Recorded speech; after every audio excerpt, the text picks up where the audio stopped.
So in this video, we are going to talk about our zeros of a quadratic function.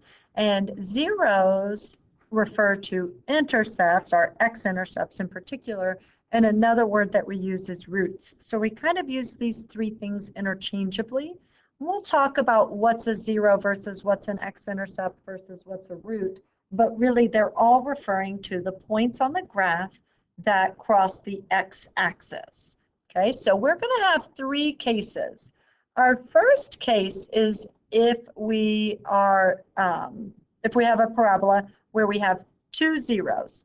That's going to occur when our parabola crosses the x-axis twice. So draw two coordinate axes because there's two different ways for this to happen. The first way is to be opening up. See right there, that would be an x-intercept, that would be an x-intercept. That would give me two zeros, and I'm not being particularly precise about my graphs here. I'm just kind of drawing them in. The other thing that can happen is we can be opening down. This is actually the case that's going to happen most of the time. Most of the time, our parabola will cross the x-axis two times. Pause if you need to finish writing these two, and I'm going to move forward to case 2. Case 2 is that we have 1, 0. Now what's going to happen with 1, 0, your vertex is on the x-axis. That's what's going to happen there.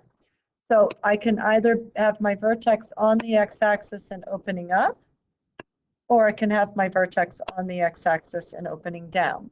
Either way, I just have that one x-intercept or that 1, 0.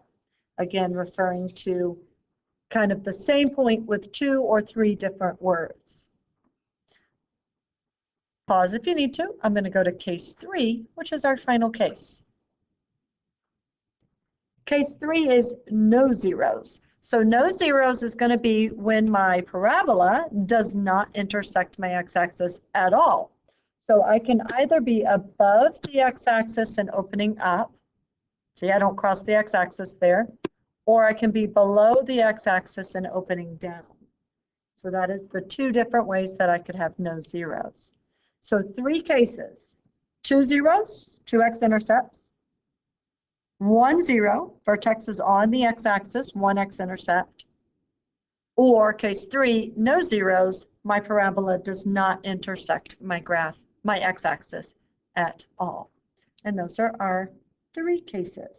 They're going to become particularly important to us in the next unit when we start solving quadratic equations.